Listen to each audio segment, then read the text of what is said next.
চুরি ডাকাতি ছিনতাই যেন স্থায়ী রূপ পেয়েছে বিশ্রামগঞ্জ থানা এলাকায়। একের পর এক চুরিকাণ্ড ঘটে চলেছে বিশ্রামগঞ্জ থানা এলাকায়।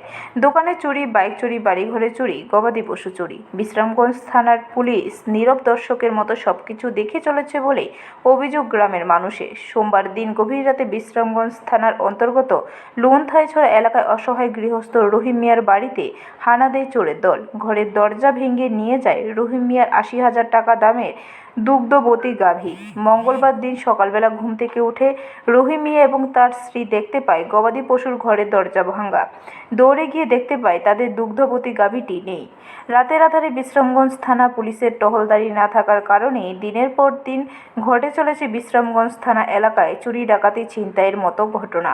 রহিম মিয়া এবং তার স্ত্রীকে বিশ্রামগঞ্জ থানার পুলিশ আশ্বস্ত করেছে তারা বিষয়টি তদন্ত করছে। বলতে গেলে রহিম মিয়া একেবারে বিশ্রামগঞ্জ থানার পুলিশের কাছের লোক। কারণ বিশ্রামগঞ্জ থানা এলাকায় কোনো মানুষের অস্বাভাবিক মৃত্যু হলে বিশ্রামগঞ্জ হাসপাতালে ময়নাতদন্তের জন্য পুলিশ সর্বপ্রথম রহিম মিয়াকে বাড়ি থেকে তুলে আনে। পুলিশের একেবারে কাছের লোক হয়েও রহিম মিয়ার বাড়িতে বিশ্রামগঞ্জ থানার পুলিশ বাবুরা প্রায় ৫ ঘন্টা পর তদন্ত করার জন্য গিয়েছে।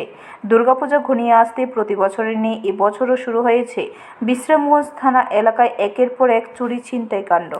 আমার গরুটা রবিবারে কাবুল হোসেন আর মোবারককে আমার এই ঘরের ভিতরে বয়ে মদ খাইছে।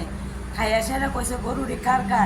এরপর আমি গেছি একটা দুইটা গায়ে দেয়া থাকছে থানার, আর দামটি রয়েছে নিজের। এটা দুপুসিরা দেহা। এটা কালকে রাত্রে তারা নিচে কালকে সারাদিন গেছে, তারা দেখছি না, রাত্রে তারা লয়ে গেছে। কয়টা আসলো গরু? তিনটা আসলো। তিনটা কি সবই নিছে না, শুধু বড় দামটিটা নিছে, দুপুসিরা দেয়াটা নিছে, দুপুসির বড় দামটি। আর গায়ে দেয়া যেটি মেত্রা এটি নিছে না, এটি থানার, এটি নিছে না। এরপরে দিয়া আমি আবার তারে সকালবেলা ফোন করছি কি তারে আমার গরুটি নাই, এইভাবে তুই কোথাও তালাশ করছ। আমি জানি না, এটা কয়েতে ফোন কাটটা দিছে। এই তামাদিতে আমার আর ফোন করছে না। তেমন মধুবন আছে। কারে ফোন করছিলেন? কাবুল হোসেন। কামরুল হোসেন কে আবার? এটা ওই হারুন মিয়ার ঝির জামাই, তার মধুবন বাড়ি। তে এনে একটা বাড়ি করে থায়, তোলে বাড়িটা ভাঙ্গা লাইছে। লেফটিন উপরে ছাদ আছে, ছাদের উপরে থায় এ মোবারক কেড়ে লইয়া। আপনি কি সন্দেহ আছে কেউ? তারে আমার সন্দেহ হয়েছে, কাবুল হোসেন না মোবারকা, এই দুজনের সন্দেহ হয়েছে। থানা জানাইছেন? থানাত জানাইছি। এরা কইছে তার নামও লেখছি, এরা কইছে 1 ঘন্টার ভিতরে আইব।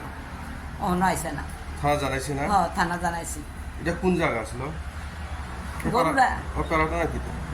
এ পাড়াটার নাম লুনথাইছড়া, 4 নম্বর ওয়ার্ড। 4 নম্বর ওয়ার্ড। হ্যাঁ। আপনার নাম? আমার নাম তারু বিবি। আপনার কতজন আছে? আমরা ফ্যামিলি আমরা জামাই দুজনই।